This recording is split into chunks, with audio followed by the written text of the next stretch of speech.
Salam alaikum wa rahmatullahi wa barakatuh.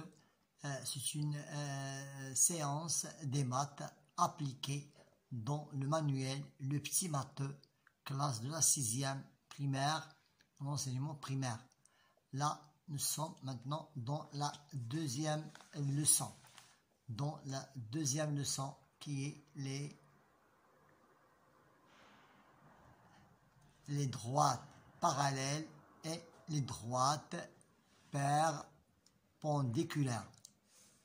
Avant d'entamer la séance de l'exercice, nous faisons un petit rappel de la définition des droites parallèles et des droites perpendiculaires. Voilà, je vous propose cette petite définition. Droite parallèle. Les droites parallèles ont le même écartement. Nous avons ici même écartement. Si je propose ici par exemple 2 cm, sera sur toute la longueur de droite, même mesure. Donc les droites parallèles ont le même écartement sur toute leur longueur et ne se coupent jamais en un point.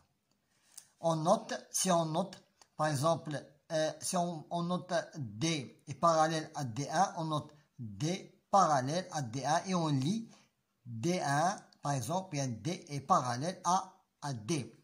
Passons maintenant à la définition des droites perpendiculaires. Deux droites perpendiculaires, donc deux droites qui se rencontrent. Nous avons ici deux droites qui se rencontrent en formant des angles droits. Ici un angle droit, ici un angle droit et le quatrième angle droit. On les appelle des angles, des droites perpendiculaires.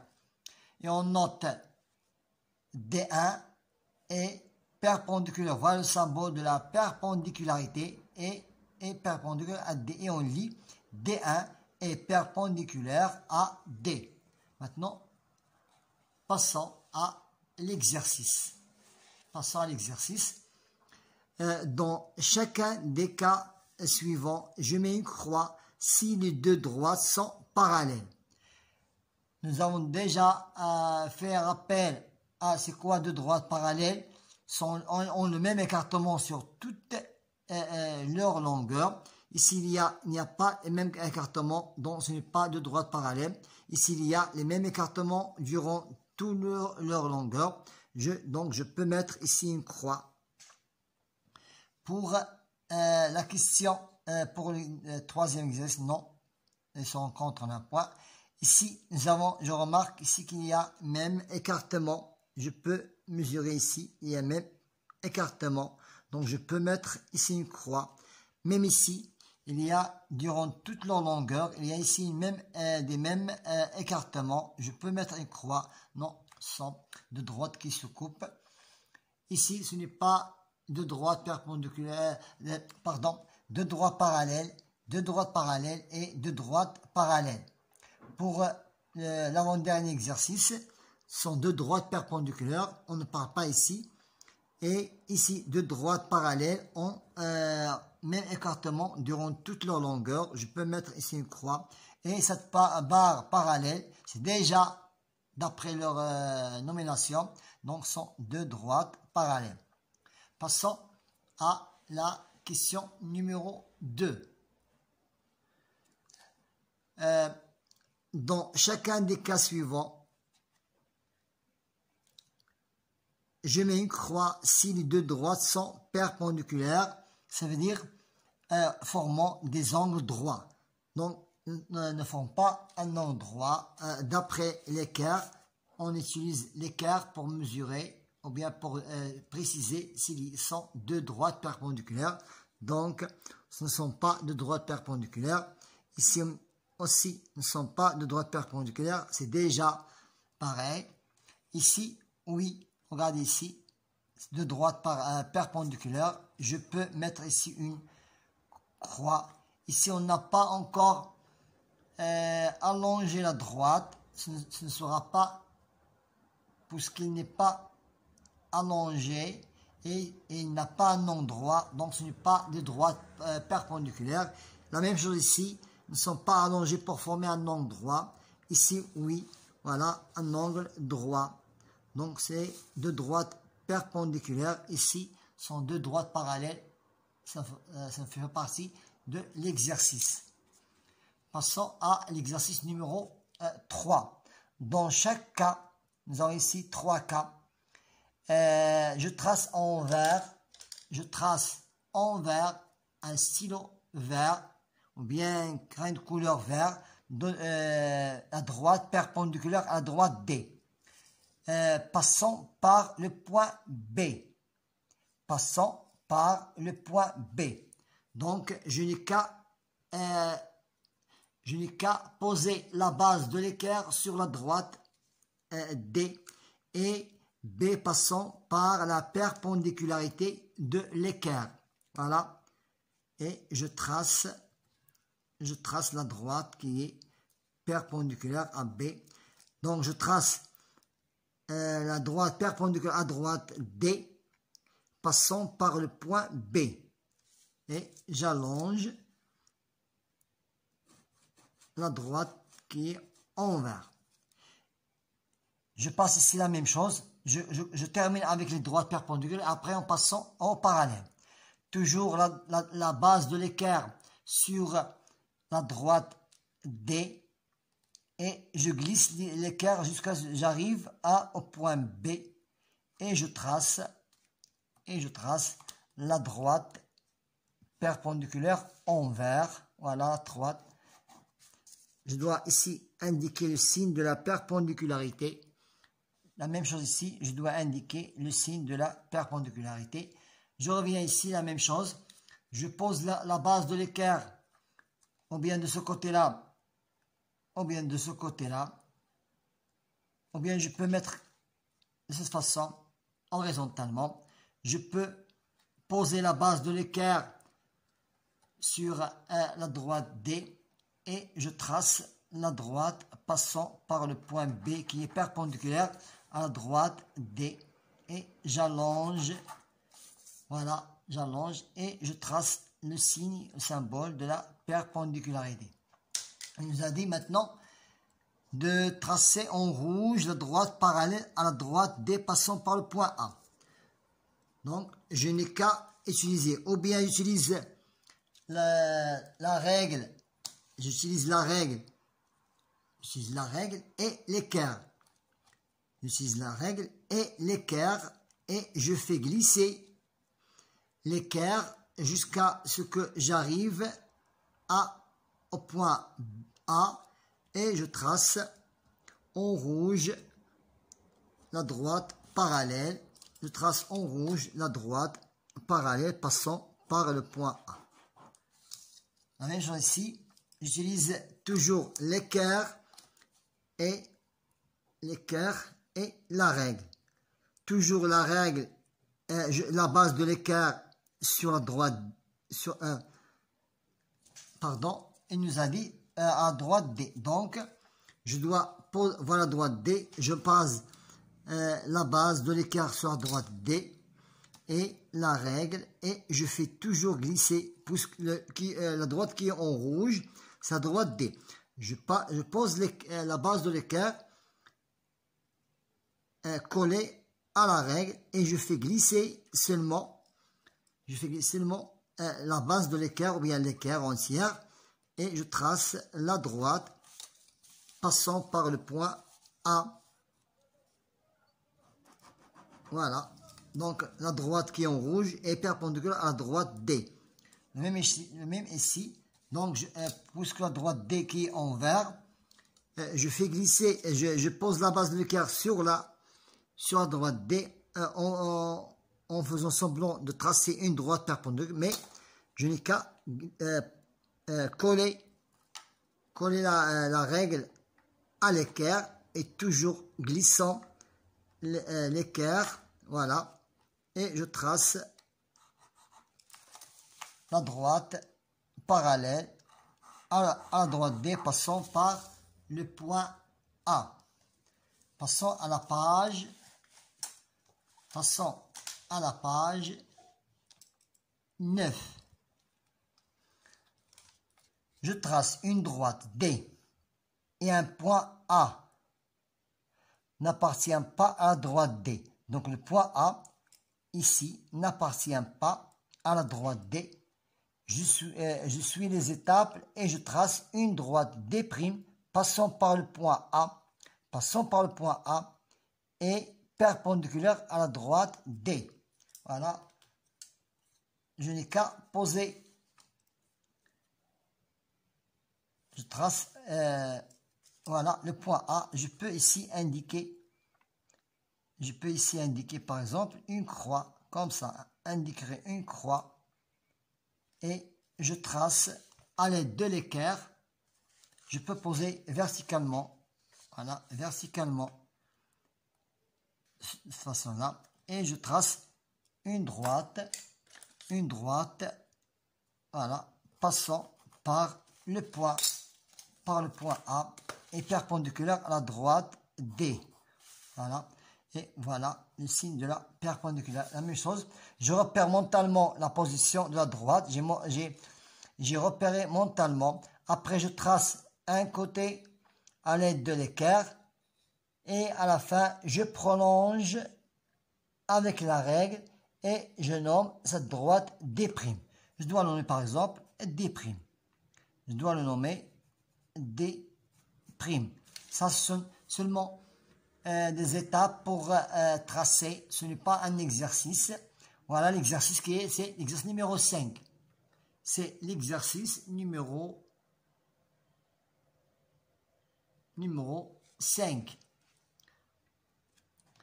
Je trace une droite D et un point B n'appartient pas à D et je suis les étapes et je trace une droite D' passant par le point B et parallèle. La même chose ici. Donc, ce sont des explications comment faire pour tracer de droite parallèle. Je n'ai qu'à repérer mentalement un point B, mais qui n'appartient pas à droite D. J'ai ici repéré. Après, j'utilise l'équerre et la règle. Je pose la règle et l'équerre et je fais glisser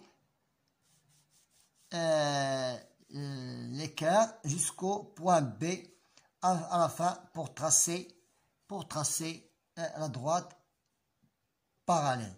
Ce sont des explications et des étapes à suivre pour que vous puissiez tracer de droite parallèle. Maintenant, je complète. Nous avons ici plusieurs droites qui se coupent en perpendicularité ou bien en parallèle et je complète le tableau. Nous cherchons s'ils sont parallèles. Je cherche la droite AB. Voilà la droite AB et la droite DC. Elles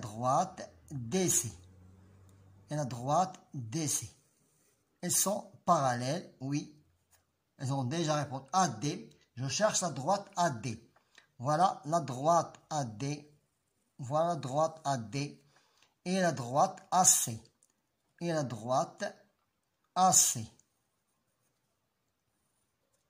Donc, ils ne font pas un endroit. Donc, non. Donc, je réponds non. AB. Je cherche AB. Voilà AB, la droite AB. Je dois utiliser des traces pour que je puisse comprendre et corriger et répondre correctement. AB et IG. AB et IG. Voilà IG. Donc voilà IG. Et voilà AB. Donc ils ne sont pas parallèles. Donc non. AB et IG non, ne sont pas parallèles. AB et KL. Voilà KL. KL et AB, oui, ils sont parallèles. AC et IG. Nous avons ici AC. Et nous avons ici IG. Donc, sont deux droites parallèles. Oui, ils sont parallèles. Continuons avec la perpendicularité AB et BC. AB et BC forment un angle droit. Donc, oui, ils ont déjà répondu. AB et AC. Tu as AB et tu as AC. Et tu as AC. Donc, cet angle, il est inférieur à 90. Donc, non. Donc, ne font pas un angle droit. AC et BK. AC et BK. Et BK, voilà. AC et BK, ils forment un angle droit. Donc, ils sont perpendiculaires, oui. IG et BK. IG et IG. J'ai déjà AB et IG. Pardon. AC et BK. AC et BK sont perpendiculaires. IG et BK. IG et BK, oui aussi, sont perpendiculaires, oui. KL et BC. KL et BC. Oui, ils sont perpendiculaires, donc oui. Maintenant, passons à l'exercice numéro 7. Je complète le tableau en utilisant les instruments géométriques. L'équerre, pour vérifier s'ils sont de droite perpendiculaire, et l'équerre et la règle pour vérifier s'ils sont parallèles. Maintenant, de droite parallèle. Nous avons ici D4 et D6. Ils ont déjà répondu. Nous avons D2 et D5. D2, voilà D2 et D5. Ils ont même écartement. D2, voilà D2 et D5. D2 est parallèle à D5. Maintenant, pour deux parallèles, D4 avec D6, D2 avec D5, et il ne reste qu'à vérifier s'il y en a d'autres. Donc D4 ici, donc il nous reste, je crois que nous avons ici deux droites parallèles. Passons à la droite perpendicularité et revenons après, après pour vérifier s'il y en a encore de droites parallèles. Donc D1 et D2, ils ont déjà répondu. D1 et D5. D1 est perpendiculaire à D5. D1 est perpendiculaire à D5. D3 est perpendiculaire à D6. D3 est perpendiculaire à D6. D3 est perpendiculaire à D4. D3 est perpendiculaire à D4. Je peux continuer ainsi s'il y en a. Nous cherchons s'il y en a des parallèles.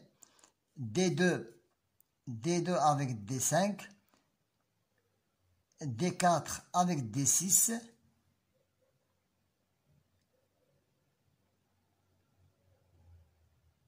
Ça y est. Vous pouvez chercher s'il y en a d'autres. Je peux continuer si possible. Donc ici, J'observe la figure et je complète en écrivant les droites comme dans l'exemple. Les droites AC et BD sont parallèles. Les droites AC, les droites AC et les droites BD sont parallèles. Les droites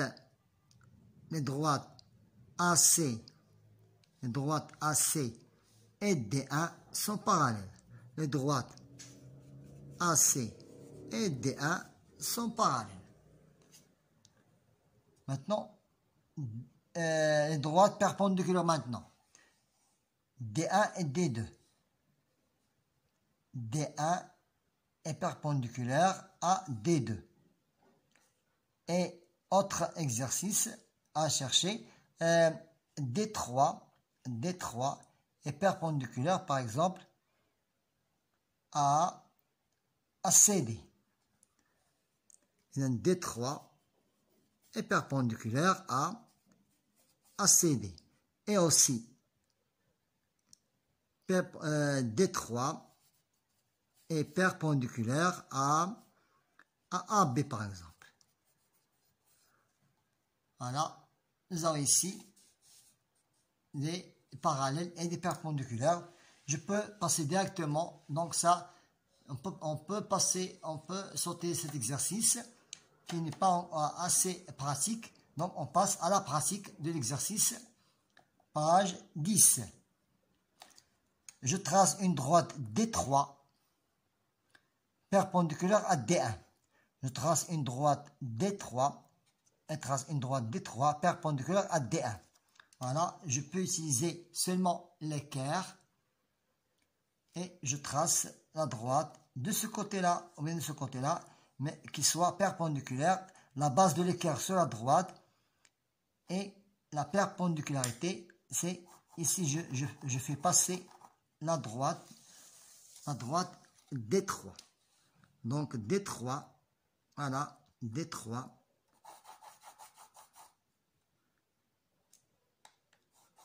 D3, je dois l'appeler D3. Donc D3 est perpendiculaire à D1 formant un angle droit.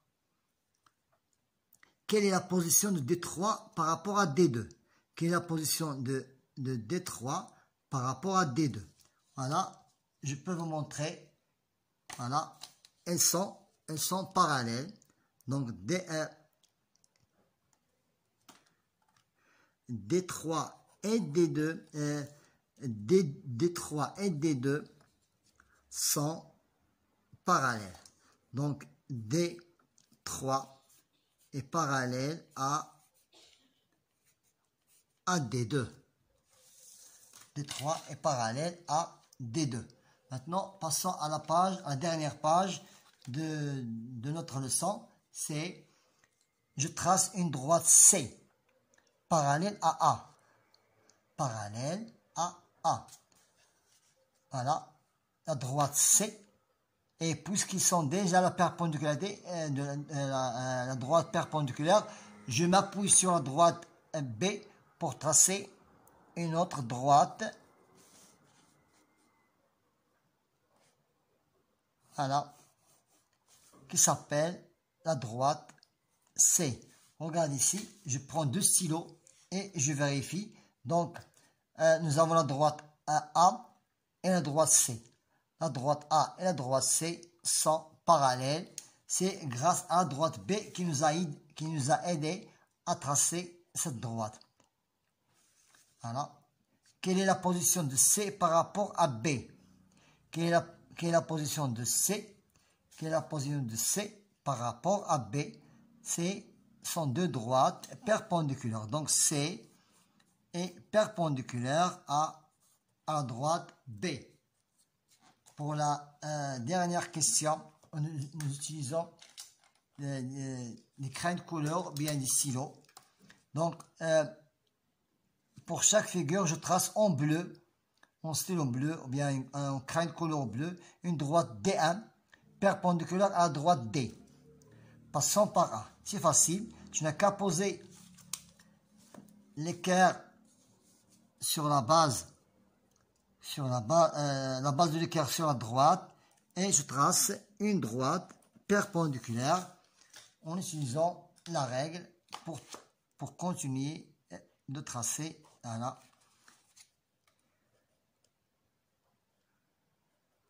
À la droite. Donc pour chaque, je trace en bleu une droite D1. Je dois l'appeler D1. Donc D1 est perpendiculaire à D. La même chose ici. Donc je n'ai qu'à toujours la perpendicularité.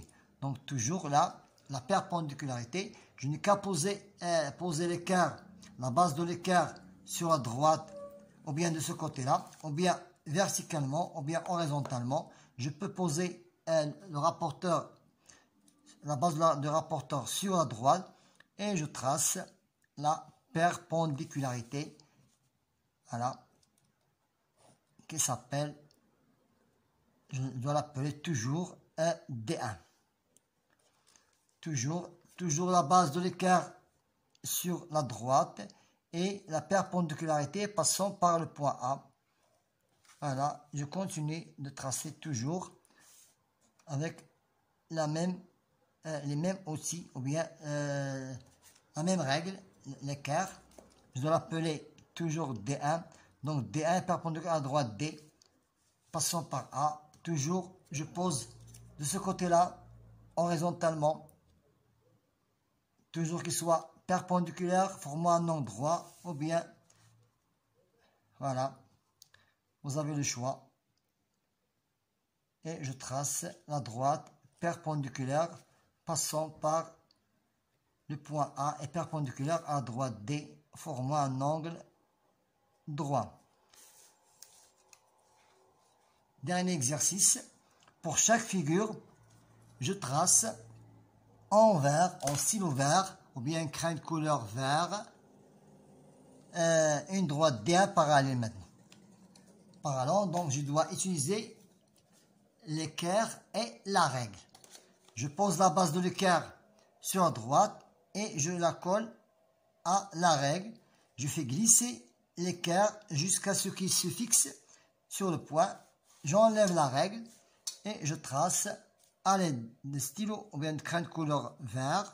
Voilà, je continue de tracer la droite qui s'appelle D1 et les parallèles à la droite D. Le même travail, toujours l'équerre et la règle. Toujours l'équerre, la base de l'équerre et la règle. Je fais glisser, je fais glisser.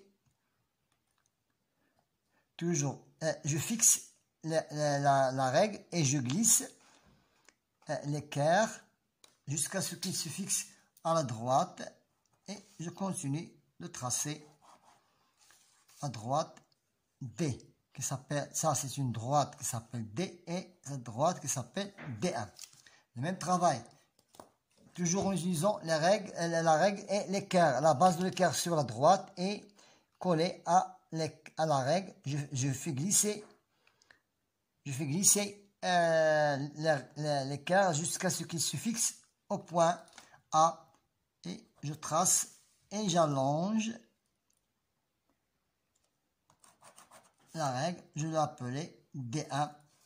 Enfin, toujours l'équerre et la règle, l'équerre est sur la base de l'équerre sur la droite et collé à la règle, je glisse l'équerre jusqu'à ce qu'il se fixe au point A et je continue de tracer la droite D1. Donc, avec l'exercice numéro 13, on a terminé de la construction des droites parallèles et perpendiculaires. Et notre leçon était droite parallèle et perpendiculaire, construction géométrique. Bon courage.